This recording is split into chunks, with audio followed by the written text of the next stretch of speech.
So right now on campuses around the world, we're banning phones in school. And that's because we failed to make learning more interesting than TikTok. And I get it. They have teams of neuroscientists designing the apps to make them incredibly addicted to not only our students, but to us as well. But here's the thing, right? That doesn't take away from shocking data that says 53% of our students are actively disengaged from the campus experience, meaning they don't care what's happening on campus today or tomorrow or forever into the future. This is a major problem that we need to solve. And we think the answer is confiscating devices or banning schools. Maybe. Now, the stakes, they couldn't be higher. We're preparing students for jobs that don't exist yet, jobs that will require collaboration, innovation, and problem solving. Yeah, we're still teaching like it's 1924 with lecture and copying notes and memorizing facts and repeating that process. But what if a high school sophomore could show us a better way? What if the solution isn't removing distractions, but creating engagement so powerful that students choose learning over their phones? That's exactly what today's guest did. And wait until you hear how he's helping shy students find their voice, turning classrooms into collaborative spaces, and proving that students don't need permission to change education. They just need the opportunity. Well, I'm Danny Bauer, and this is Better Leaders, Better Schools, the original ruckus cast for innovative school leaders who want to do school different, even in a traditional setting, so that we create campus experiences worth showing up for. And because you press play to be here with me and my guest, Anthony, today, thanks to listeners and viewers just like you, this show ranks in the top 1% of nearly 4 million podcasts out there worldwide. So thank you from the bottom of my heart. Now, we'll be back with the main content just after a few short messages from our show sponsors. For over 30 years, ODP Business Solutions has helped schools transform from whiteboards to smartboards. Why? Because when you get the right tools, everyone wins. Visit odpbusiness.com/education to revolutionize your school's learning spaces. That's odpbusiness.com/education. This episode of Better Leaders, Better Schools is brought to you by Play Piper. At Piper, we believe that STEM doesn't have to feel out of reach. Too many kids love gaming, but give up on science and engineering because school doesn't spark their interest. That's where Piper comes in.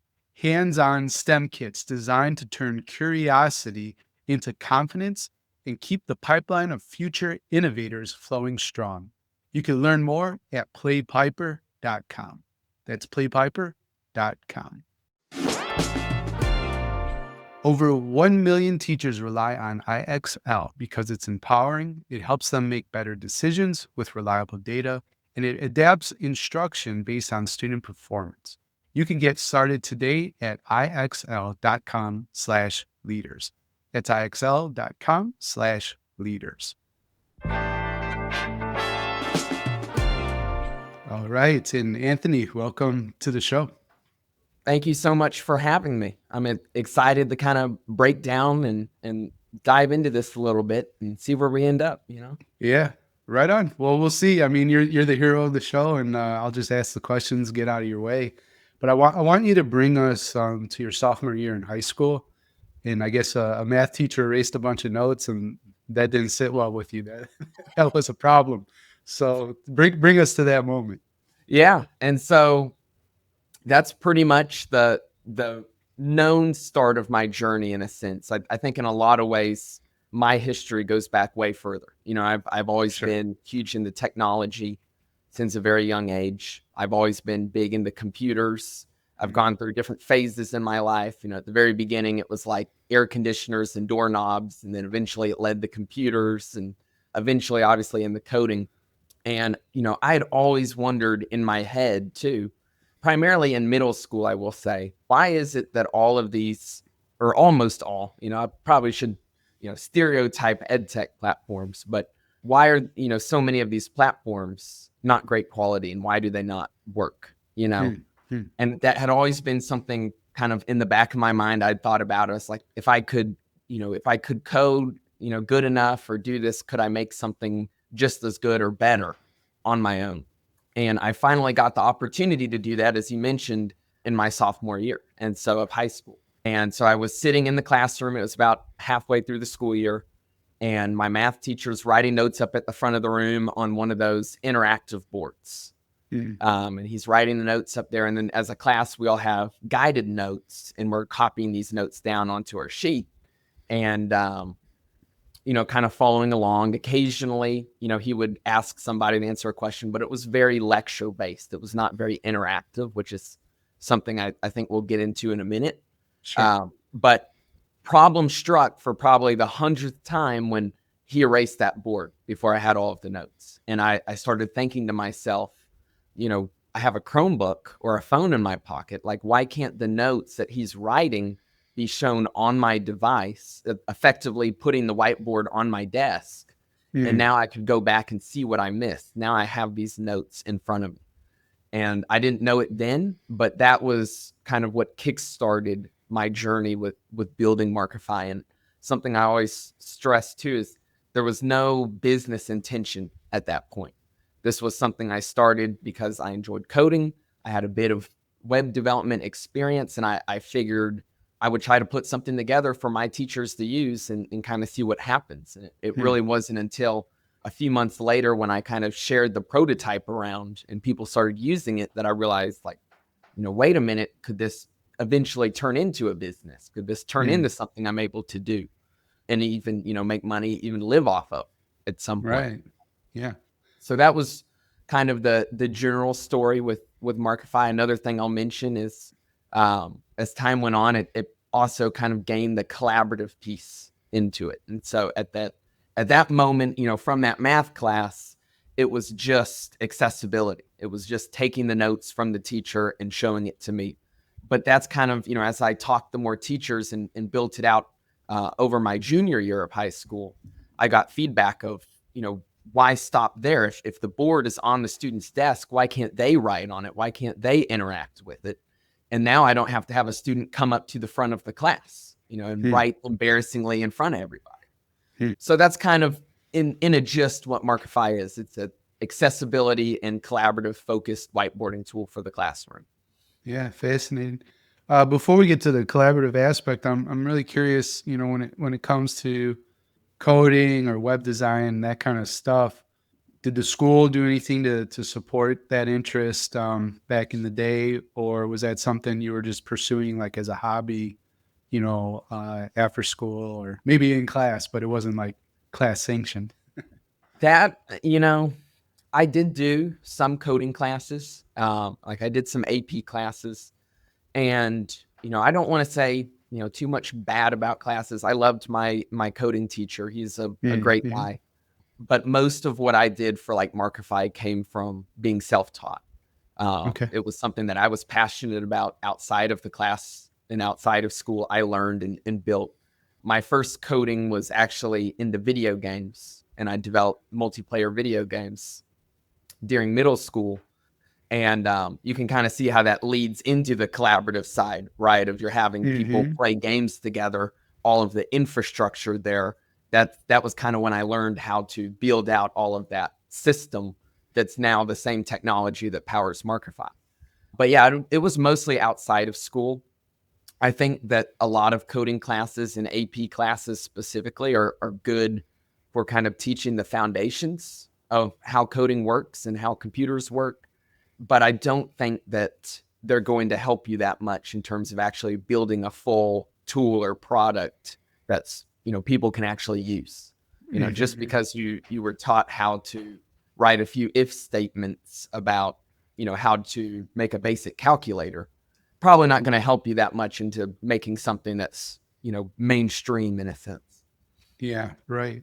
The thing I want to highlight there too is, what you were doing with the multiplayer games became part of the solution or the foundation. What I'm hearing for the collaborative work that Markify does. And I want to double click on that because, I'm often pushing school leaders that I call ruckus makers to do school different, to make changes from old, broken, traditional ways of educating to new, different, and creative ways. And you do that by experimenting, by innovating and learning from your success and your failure. The last thing I'll say is I'm not sure if you ever played around with Slack, but it's like a messaging thing and collaborative tool that a lot of businesses run. And you might know this, maybe you don't. Slack was originally an internal tool for game developers, right? They were building a game. It just never took off, right? It didn't get to the level of success that they wanted to see, but they had produced Slack, which became extremely successful, right? Instagram, which is, obviously one of the bigger social media platforms these days, that used to be something about like location sharing type stuff, right? Like not what it is today. So I want to double click there because often when you experiment, you do all these things, and there might be something brilliant that's a piece of that leads you to the next cool thing. So, appreciate you sharing that. And since you figured out sort of the collaborative aspect while building games, and now that's in Markify, how's Markify, this collaborative tool? Yeah, and so I think the biggest kind of breakthrough moment for Markify, because you kind of have to picture the timeline here. I started it roughly halfway through my sophomore year, kind of built out a prototype for about 6 months. Had a handful of teachers, mainly my teachers, using it, but they were sharing it around, and it became clear to me that this is something that could be a widespread tool. This is something that a lot of teachers could use and benefit from. Right. And so that summer, I decided to rewrite the whole thing from the ground up into what would eventually turn into what's today, although that version was still pretty far away. But my junior year is when I really had that breakthrough moment. Like I mentioned, I had a phenomenal English teacher, just a really great guy and really great teaching style. And what he did is he went all the way back to the beginning with the Socratic seminar method of teaching. And so he almost never, I think maybe 2 or 3 times over the school year, he lectured. Every other day in class was a Socratic seminar. And so for homework, you would go and you would read the book, you would read the chapter, whatever, and then you'd come back to school the next day, back to class. And then as a class, we would all discuss it and go over it. And if you asked him a question, and if you're like, Mr. Baker was his name, if you're like, Mr. Baker, what's the main theme of this? He would go, I don't know what the main theme is. You're going to have to ask the class and kind of discuss it. He didn't give the answers. That's great. And so very, very great way of teaching, in my opinion. But that's kind of what inspired this collaboration side of Markify, is that in addition to talking to other teachers, is why am I, the teacher, the one writing all of these notes for students to just copy down? Why can't the students be the ones driving this class, doing the notes, working together? And that, once again, that all kind of stems from what I saw in his class. But Markify is used, it's a very flexible tool. It's something that just about any teacher can use. And it's, people use it for a very wide range of activities. But some of the favorites and kind of what it's used most for is things like a Socratic seminar, where instead of just students talking and discussing, now they can actually go in and annotate as a class. And this whole class is getting a copy of that annotations that they can go home and review. And so it's interactive. Another really big use case has been what has kind of collectively been called collaborative study guides, where instead of printing out like a 20-page study guide that I'm now going to pass out to every single student, what if instead the students all get one study guide as a class and they all work together? Maybe they have a different section of the study guide that's theirs, and then they go and they correct other students to make their answers better. And now the whole class is collaborating to make one exceptional study guide that then everyone can use and benefit from when they're studying for the test. And so those are just 2 examples of the way that collaboration can be used. But I've seen all sorts of, discussion boards and things like that being used. And I know you mentioned to me in the pre-interview that you've seen teachers and students get out of their comfort zone because of interacting with Markify. What's going on there? Yeah. I think the best way to answer that's actually almost a brief story. I talked with this English teacher not too long ago, and she was trying Markify out. And Markify was still somewhat early at this time. This was probably, I want to say, 8 or so months ago. She was still, it was still early is what I'm getting at. But she was trying it out in her class, and she had a student that was incredibly shy, did not want to speak or answer questions or even be paired with like a partner or do anything group. And it was to an extent where she would actually skip class. She was so afraid of getting called on or selected or having to work with somebody. They would find her in the janitor's closet some of the days because she was that afraid to go to class. Wow. And one day the English teacher told her, we're going to be trying out this Markify tool, and there's not going to be any called on. There's not going to be any of that.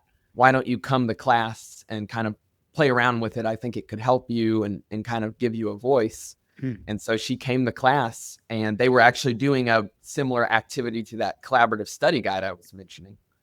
Essentially had a bunch of questions all the students were answering, and she was able to come in and answer those questions on her computer. And then at the end of the class, the teacher was reviewing and going through everyone's answers, and pretty much, it was like, this is the best answer on the board. And everyone was happy for her and cheered for her. And it kind of got to a point where over the next week or two, she went, okay, I'm ready to start exploring working with somebody. And eventually, about 2 weeks later, the teacher told me that she worked in a group and actually was open to being called on. And so it's really this idea, the way I like to kind of say it is, it's not about taking people out of their comfort zone. It's about expanding their comfort zone and just making them feel more comfortable with saying stuff publicly that people are going to see. And once again, they're not in front of the classroom writing it where everybody's watching them and seeing them make the mistake, right? Yeah. That's really interesting. And it's great. I mean, it helped create a little more confidence, for this student. And you saw her be willing to risk a little bit more, right? Because of, I guess contributing, through the Markify app. I know you also mentioned that, it's not a tool for every teacher. Why not? No. It is a tool for almost every teacher, I would say. Oh, okay. I wrote that down wrong. My bad. I do think, though, it depends how you look at it. There's a wide range of teachers who use it, but not all use it for the collaboration I was just mentioning. Gotcha. I would say a decently large audience just use it for note taking and for writing their notes. I actually recently brought on one of the largest school districts in the US with it. And they were just looking, they thought the collaboration and all was neat, but they were just looking for a tool to use on their interactive boards because their previous software got phased out. And they had played around with Markify. They actually saw it at a conference I went to and was like, this is the perfect tool. I mean, it is actually a really funny story because one of the top people in their IT department had come by the booth, and he loved it so much he took out his iPad and started playing around with it on his iPad, and then went around to other people at the conference in his school districts like, look how cool this Markify thing is, and started showing it. And it just kind of grew until this school year where they're actually rolling it out across the whole district. But what I'm getting at, though, is you don't have to use it for the collaborative side. And there's a lot of teachers who are still very lecture focused that don't want to change how they're teaching to be more, student focused. And, I think there are some teachers, keep in mind, I said just about all teachers. I think there's unfortunately a decent number of teachers who don't want to change. Maybe they blame the students. The students are the problem. They're on their phones. They're not paying attention. And so, a teacher with that kind of mindset, probably not going to be the person using Markify. There's a lot of tools that I'm sure you've seen that are focused on, say, saving a teacher time, right? Like we're going to use AI to grade all the essays, and that's going to save you time. Markify is not that same kind of tool in a sense. I mean, it can save you some time, maybe it's an easier way to kind of send worksheets out, for instance, Yeah. but it's something that's going to have a bit of a learning curve. That's, for a lot of teachers, going to require somewhat of a shift in how they're teaching.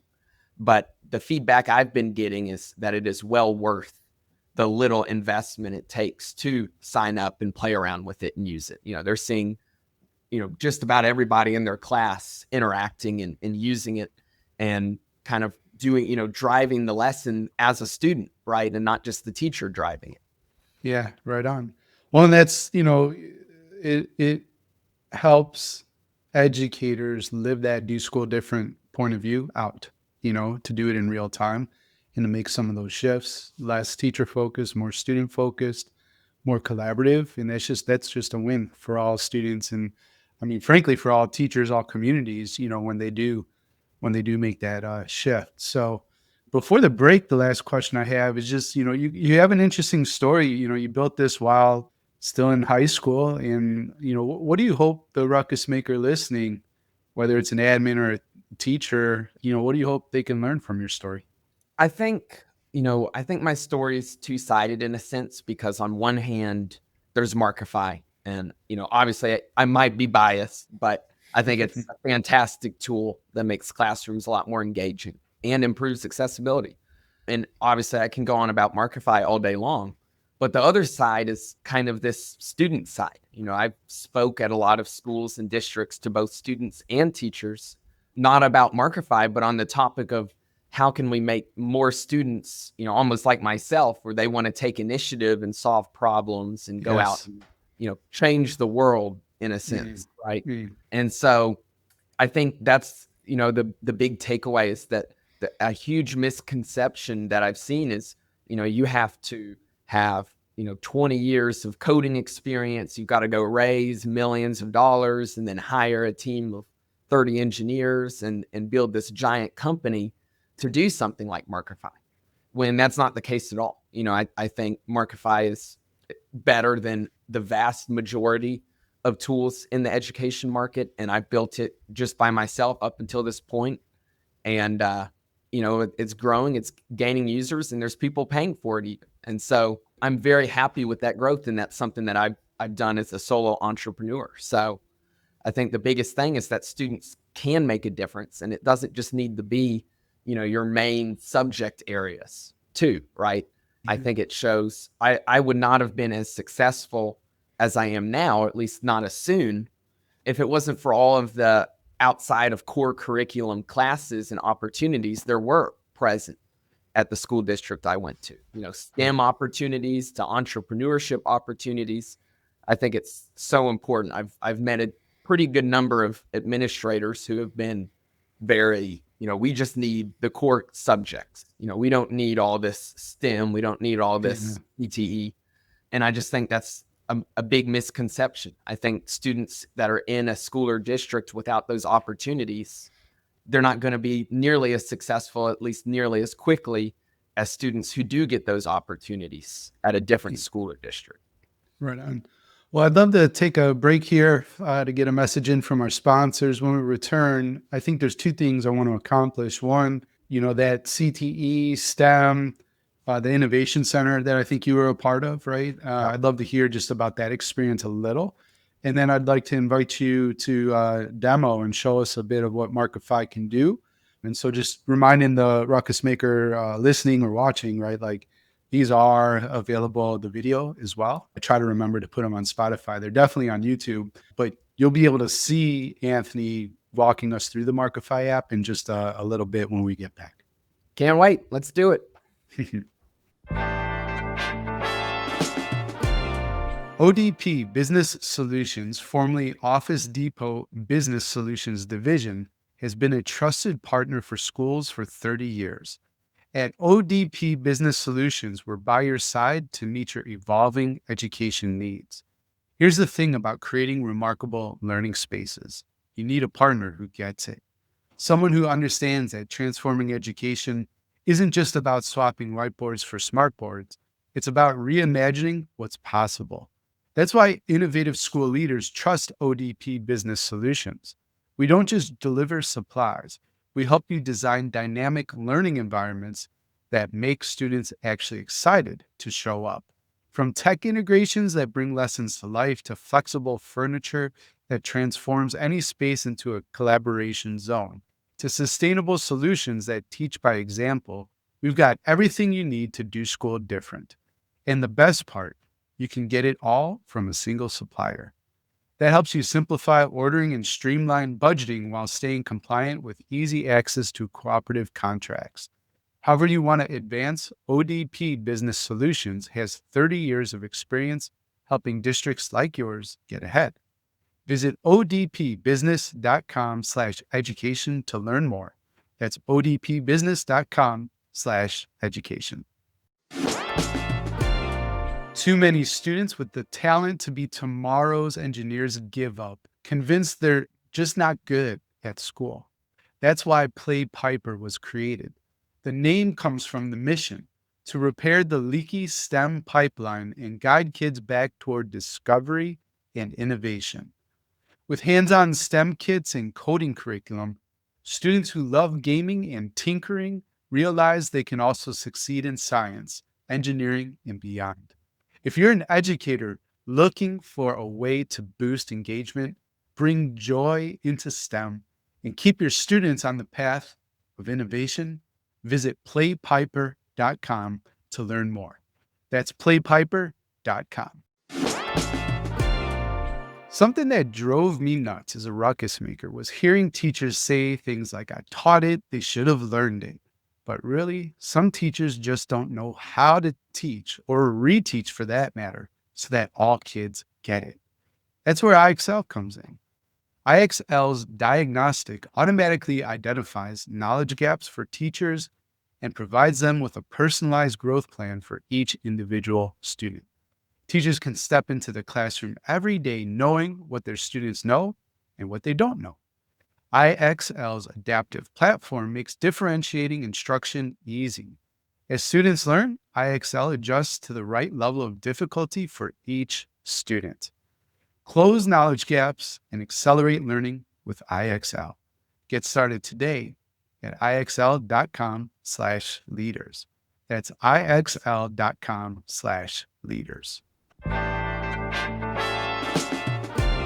All right, and we're back with Anthony Beckett, founder of Markify, and we're going to demo it real soon. So again, check out YouTube or the website. You can see the video on how this works. We'll do our best to sort of metacognitively describe what we're doing too, in case you are just listening via audio.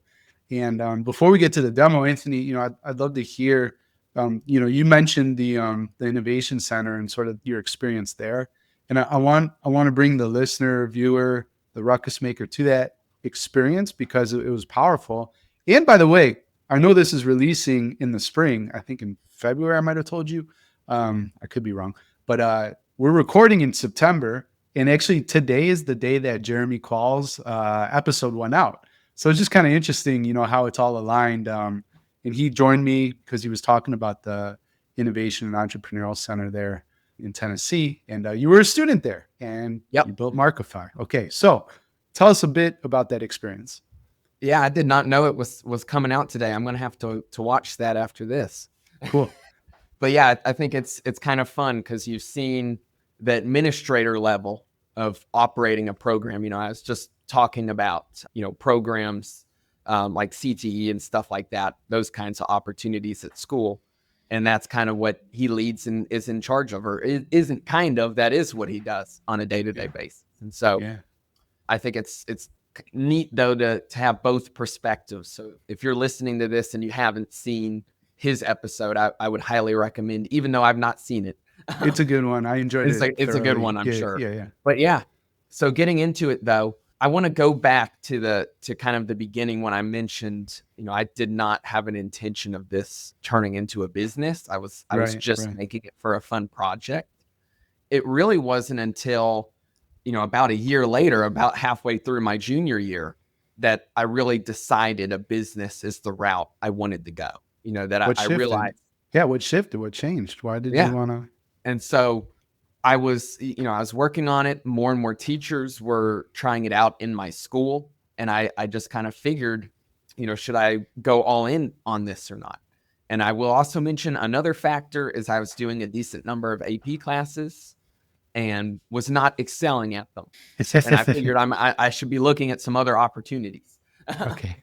Yeah. And so it was kind of a combination of both of those factors, but I was really loving what I was doing with Markify. I love the idea of, is this something I could make money off of, live off of, eventually do full time. And so that was kind of where the idea started.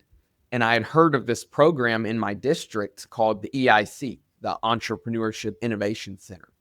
And I kind of figured, even though I had a lot of friends and people around me that kind of, they were kind of like, seriously, you're going to do that instead of doing AP classes and going to a top school? Like, you're stupid. That's a dumb idea. Your Markify is not going anywhere. So it was definitely a very, kind of last minute personal kind of decision in a sense. It was not something I was hugely encouraged to do, but I figured senior year, screw it. I'm going to try it out and see what happens. And what do you know? It ended up being probably best decision of my life. And so my senior year, I went and did the program. I only did it my senior year. And so I came into it with Markify, and it was kind of over my senior year, it went from fun hobby project to a real product and business. And so to kind of go a little bit into the EIC, I'm sure over on Jeremy's episode, I'm sure he goes deeper into it. But essentially, it's this program. They've got a lot of great teachers that kind of help with learning business practices and principles. But then they also bring in a lot of great mentors. And that was probably my favorite part, is they would bring in all these mentors each month, and you could go up and ask them questions. And it was people from patent attorneys to marketing specialists. And so lots of great people to kind of learn and get advice from on how to achieve things. And through doing the EIC program, I was able to go to so many conferences and pitches and opportunities. And so during the EIC, I went to multiple different EdTech conferences that I presented at. I did multiple different pitches. I'd say the biggest highlight is each year across the nation, each school that partakes in this entrepreneurship curriculum called Uncharted Incubator program. And it's essentially a entrepreneurship curriculum. All the schools that participate in it get to submit one business each year to compete on the national level for like a grand prize. And so the EIC chose me for that year to go and do that pitch. And I was up against hundreds of other schools, and it got weeded down. And so it went from like, several hundred to 100 to like 50 to 25. And then eventually to the 5 that actually got to go to Chicago and pitch live in front of like an audience of several hundred people. And so I ended up being selected as one of those 5. And I went to Chicago and did the pitch and won 13,000 of the available 20,000 prize pool. And Congrats. So really great. Nice. And it helped a lot too, because the audience was an audience of educators. So I was also getting to market and kind of grow Markify while also winning additional money, obviously. So really great. And then that summer, after graduating my senior year, my own school district actually ended up purchasing Markify and buying a license to it. And that's what's helped me further it to today. But none of that would have happened if it wasn't for, that program. And I get that they, sort of bring in the mentors and teach business principles and everything that's around business. And you talked about this Uncharted Incubator curriculum. But just to be super, super clear, like when you reflect back on that senior year experience, how is that different in the EIC, different than like the traditional setting, right? Because if we could paint that picture clearly, then the ruckus maker consuming this right now can say, oh, now I get it. I can do this on my campus. Yeah. The main difference is, a traditional senior year, everyone's sitting in a classroom. They're copying down notes. They're going through, maybe they're doing AP classes or something really high level where it's pretty much just memorize as much as you can, very, very traditional. The EIC was the farthest thing from traditional. And so it was very student trusting is kind of how I look at it. It trusted the student that you're actually going to make the right decisions and you're going to take advantage of opportunities. It was not, it was very flexible, if that makes sense. And so it was not, a really hard schedule, come in and do this. Students were responsible, because if you weren't responsible and you didn't take advantage or use it, you just didn't get invited next year. You know what I mean? You didn't get to come back. And so it was pretty much, for the most part, only students that really cared and wanted to be there and wanted to benefit that partook. And so it was very flexible. And then it was very varying class sizes. And so the class I was in at it was, probably a good 50 plus people. But somehow that worked. Like that probably that sounds like probably chaos to some people, but it worked because it was all go into your groups and work on your business, and we'll come around and help, and mentors will come around and give advice. So once again, very student focused. And there was not a whole lot of lecturing. There was some, but a lot of it is go learn it on your own, right? Go figure it out on your own, go experiment. Yeah, learn by doing. But Fail you were a forward. senior, right? You were a senior, so like you didn't have to worry about them inviting you back. So did you want to be successful just because you wanted to see Markify win, or is that just you, or was there something else that was just me? I was motivated. Okay. I wanted to do it and participate, and I wanted Markify to work, right? Yeah, I was, especially senior year, I was watching, one of my friends, for instance, is now at MIT. I was seeing all that happen. And I think a big part of it was, I'm not going to let, these people be right that Markify is not going to work. Like, I'm going to make this work. I'm going to make it worth the time I put into it. And I'm going to see it, to the end. Yeah, that's the best motivation. Everybody told me my idea was stupid too. So, leadership lesson, for the ruckus maker is that be very careful who you share your creative ideas with, because a lot of people won't get it, and they're gonna rain on your parade. And you gotta get that feedback from people who you trust and are open to thinking different. So cool. Well, we've talked enough about your history and what you've built. I think it's now time to show us. So if you'd share your screen and kind of walk us through a bit of what Markify is all about, that'd be great. All right. So now I've kind of opened up Markify, and I'll kind of show you to everyone watching. And I hope if you're not watching, you can kind of piece this together in your head, if you will. But you can kind of see when you go to Markify, this is what it looks like. And then as a teacher, you're going to, you open up your dashboard, and then that has all of your lessons. Right. And I'm going to open up this one. I made a ruckus maker demo that we can kind of play around and go through. Let's go. And so once you're in, and I want to also point out too, when you create a lesson, you can create any resource. And so, a lot of people, they'll just make like a blank page, and, you can make them like lined or grid paper as well. But the majority of people are going to upload a PDF and actually put together, maybe they're making a worksheet, kind of collaborative and interactive. That's what, one of the things Markify really shines at. And then there's also Freeboard, which is just kind of like an unlimited space for whiteboarding. It's really good as well, but it's best for like note-taking and general whiteboarding when you don't want to like prepare a whole bunch of resources beforehand. But yeah, I'll go back to our Ruckus Maker demo, if you will. And so for this one, I uploaded some PDF documents, but I also just kind of put some of it together in Markify, which a lot of people do as well.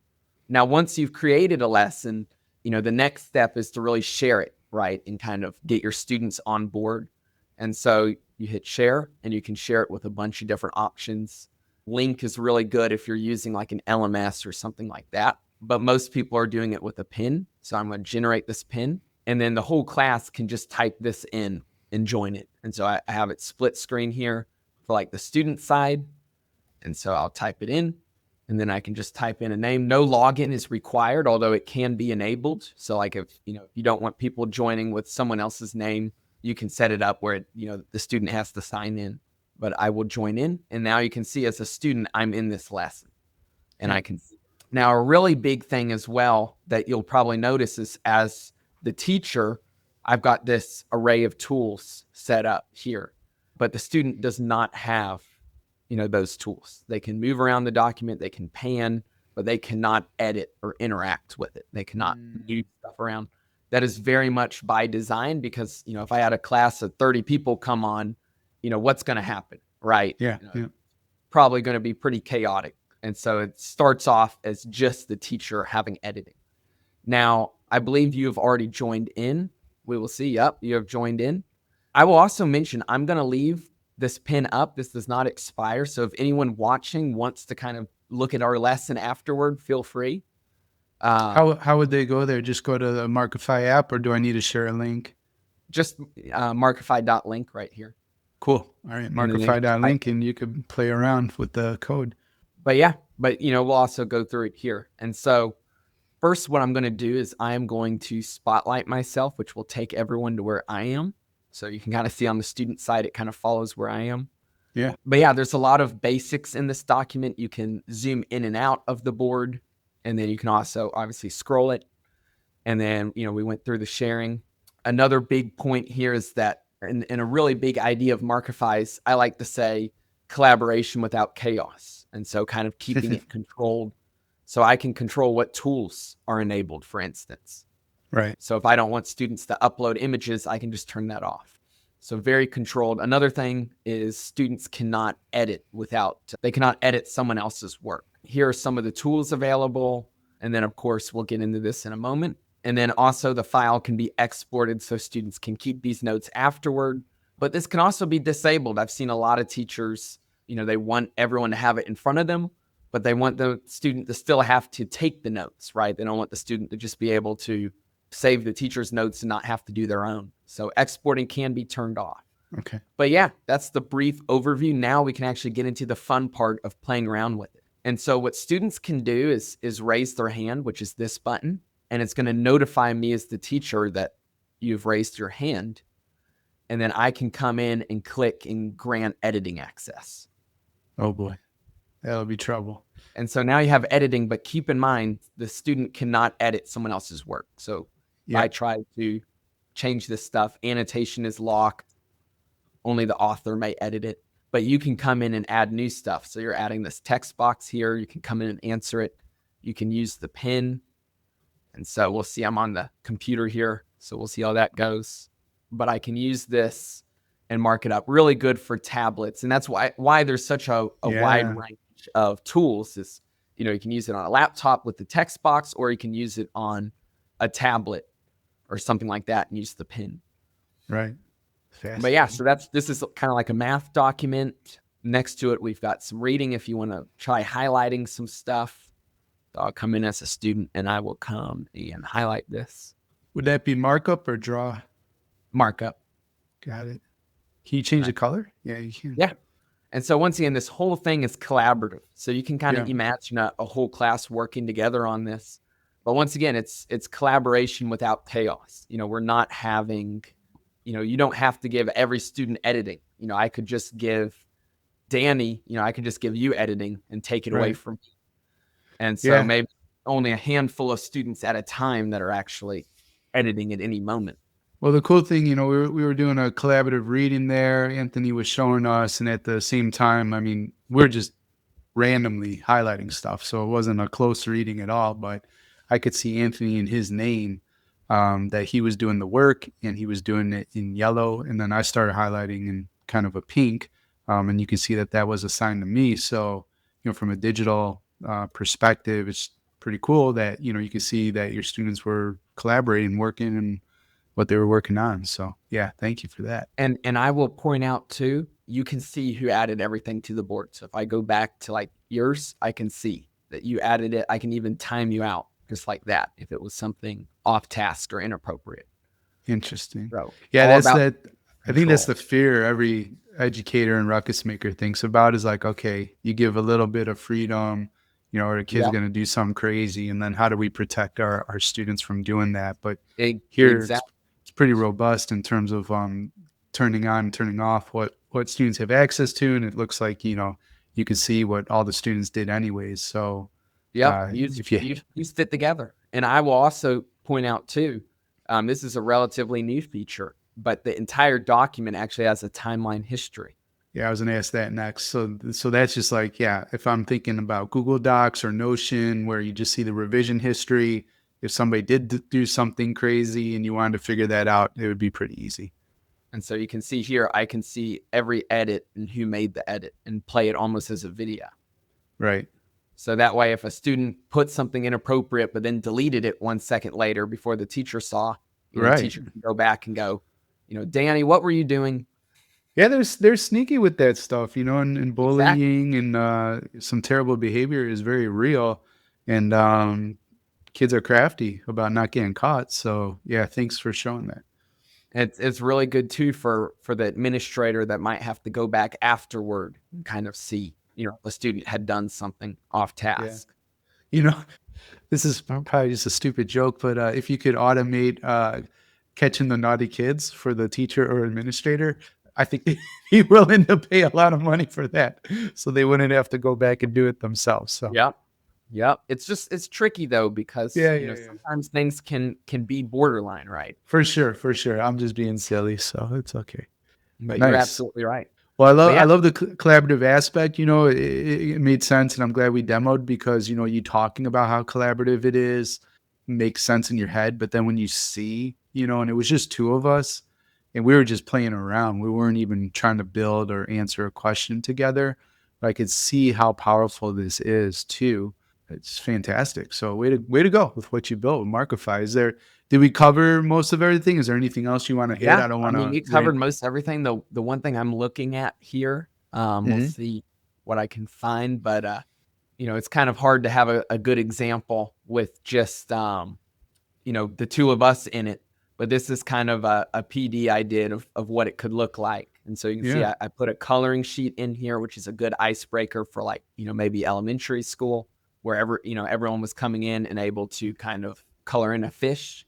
But then we got into some real work. We did some multiplication tables, and you can see what we did is each table group had a different, number they were doing. And they were able to work together and put in these text boxes to answer the questions. And so you could have just printed this worksheet out and passed it out to every student and called it a day. But instead, doing something like this is probably going to be a whole lot more fun and engaging than just passing out a bunch of papers, right? Mm-hmm. And you can see here we did some argumentative writing where each group did a different box. And so whatever group one said, group two had to build off of it with their reason. Yeah. And then the next group three had to build off of that with, their next reason and example. Reason three, counter argument and conclusion, which we didn't really get to. But and then we also did a discussion board, which was, another really good way of using Markify with students. Is kind of like, everyone just answer this question, throw up your sticky. So they added a sticky. It looks like they probably chose their color. Their name is attached to it. I'm seeing emojis too, so that's like you can react on stuff to kind of so people can plus one. I love what Marcia said. I love what Hannah said, and exactly. Got it. Very cool. So that's kind of the overview though. And the one other thing I will mention too is Markify is completely free for teachers to use. Yeah. All of the revenue has come from doing professional development. And so if you're watching this and you want some, professional development pertaining to the area of engagement through collaboration, reach out. We can set that up. It's not me that does it. It's other teachers that are experienced with tools like Markify. But a lot of the PD is not even about Markify. It's about the general concepts and ways of exploring collaboration in the classroom. But the actual tool is free for anyone to use because, like I said, at the very beginning, the goal has been allowing any teacher, any student to benefit from it and use it. No barriers. One of the largest audiences using Markify are very rural school districts that don't have a big technology budget. They got the Chromebooks because of COVID. They got all of the grant funding and whatnot for the devices, but they didn't get the funding needed for the software. Right. Okay. So if they want to sign up, start using for free, they go to markifyapp.com. Is that correct? Exactly. Brilliant. All right. Well, I hope you get some new users. Ruckus Makers, this is definitely a do school different tool. So check it out. And maybe if you stop sharing screen, we get to the last final questions. And basically, if you could put one message on all school marquees, around the world, what would your single message be? Look, I know it's kind of shameful in a sense. It's very self-indulging, you could say. But I think I would have to put the whiteboard on everyone's desk out Yeah, there, right? makes sense. Yeah. Promoting Markify a little bit, but once again, it's really not just about Markify in a sense. I think the real message and what I've been trying to, accomplish, my personal mission in a sense, has been getting teachers to go beyond just traditional lecturing. How can we make students interested? And we're entering a new world of, we've never before seen the amount of distractions that are now in this world. I think the most obvious one's phones. And, of course, I'm sure you've seen it. I'm sure everyone listening's seen it, but we're having more and more schools just outright ban phones. More and more districts just outright ban phones. And, that in of itself is outside the discussion of today. But, I think what we're seeing is more and more distractions in the classroom. We're seeing, obviously, like I said, phones, but we're also seeing students wanting to talk with each other, wanting to hang out with friends, students who are skipping class entirely, who just don't care and aren't interested. And I think one of the big reasons for that is school's not really changed a lot. The majority of teachers are still teaching and lecturing the same way they did, all the years back, 100 years ago, 200 years ago. And obviously I love technology, but I'm a huge proponent of fight fire with fire, right? Does technology have to be bad from a distraction standpoint? Or can it be something that makes it more engaging, where students are more engaged with the lesson than what's even on their phone, or when even, they're talking about with their friends? How can we make a lesson engaging enough where, students want to be a part of it? That's the ticket, because what we talk about over here is reimagining the experience within a traditional system so that we create a campus that's worth showing up for. And that's what you're talking about when it comes to engagement. And you're not wrong. Gallup, that is known for doing all sorts of great research, they found that 53% of students are disengaged from school. That's over half our kids across the nation don't care at all what's happening on campus. There's a problem. We need to solve it. We're starting that here with Do School Different. So, and I'll quickly mention this too when we're talking about distraction. I've been doing a lot of research recently, kind of reading up on the space. Obviously I always keep up with education, but kind of broadening a little bit. I'm actually been working on an essay project for my college class, and I'm doing it on the topic of engaging students in the classroom. Interesting. And so I've been doing a lot of research, and the conclusion that the majority of people have come to is it's not the distraction itself that's the problem. It's the will of wanting to be distracted. That's the hard thing for students. And so just removing the distraction, just taking the phone away, for instance, it doesn't remove that will to want to be distracted. If a student is sitting in the class and they want to be on their phone, or they want to be hanging out with friends, they're almost just as disengaged as when they have the actual distraction with them. And so the question is, how can we make their will to be distracted? How can we make that less than the will to want to engage with what's actually going on in the classroom? Well, that's back to the engagement. Are you doing something in class that's worth showing up for? So, exactly. And I think putting the whiteboard on everyone's desk, I think that could be one of the answers. Right on. Well, Anthony, how would you build your dream school if you didn't have any limitations in terms of resources? Your only constraint was your ability to imagine. What would be the 3 guiding principles of your dream school? First of all, I would prioritize something that's very flexible. I'm a big proponent of flipped classroom, for instance. I think something that's going to let students who are disadvantaged, for instance, maybe they don't have, technology at home. Maybe they don't have a great home life. Maybe there's a reason that they're unable to learn or, be as, have as much benefits as someone else in the class. I want to minimize that. I would want to minimize that as much as possible. And so that's why I think the first thing is something that's flexible, that's built around the student, not around the class in a sense. And so something free flowing, something similar like I'd mentioned with the EIC, where maybe it's large class sizes, but it's hands-on. There's multiple teachers that are able to go around and just help those that are in need. So that's very much the first thing, something student-focused, student-oriented, rather than classroom-oriented. I think the second point, somewhat obviously, would be collaboration and accessibility. The school would definitely use Markify quite a bit. But, once again, going beyond Markify, though, I completely believe that collaboration is the answer to the disengagement problem and just about everything else in the classroom. I think that the more students are able to collaborate, because the truth is, what are you going to do when you grow up and as a student and you go work at a company, for instance? Are you going to be just getting handed papers to answer questions on? Probably not. You're going to be working in a team, in a group. And so those collaboration skills are key. And I think the sooner we can figure that out and bring it into the classroom, the better. Because a student that can't handle being in a group or working with people, and I used to be one of those students, by the way, isn't going to go very far if they don't develop those skills, right? And, I also think about that story from earlier with the English teacher and that one student. She didn't become shy like that, overnight. She didn't enter the world that shy.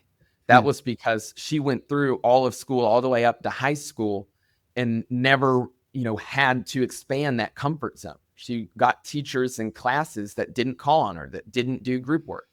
I think things would have been very different if all the way back in elementary school, she was able to, work with other students and collaborate and, learn how to cope and work with others. I think she would have been very, very different come, her high school years with that English teacher. So yeah, I think collaboration's key. I also mentioned accessibility, which I think that one's pretty self-explanatory. But, a lot of people, when they think of accessibility, they think of somebody with a disability, right? They think of somebody that maybe they have poor eyesight and they can't see the board. But the truth is, accessibility goes way beyond just somebody that might have a disadvantage. Think about, class sizes are getting larger and larger. I've had a lot of teachers use Markify, and their main reason is people at the back of the room simply can't read the whiteboard very well. It's not because they need glasses. It's just because they're so far away. Wow. And so, something like Markify, putting it in front of them where they can zoom in and see it up close is obviously beneficial. So, at my dream school, I think regardless of if it's Markify or some other strategy, every student should be able to, see everything and have everything available to them. It should be accessible. And then third and finally, I want something, I know I mentioned it as my first point that I want it to be kind of student oriented, but I also want something that's student driven. And the difference from the first point, in a sense, is that it would be students are the ones doing the teaching. They're the ones figuring out, just like with my junior year English teacher.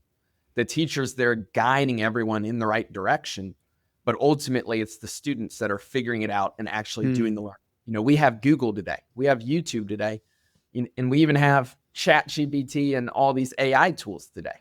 Right. Students, I think it makes perfect sense for students to be the ones learning and figuring it out through those tools.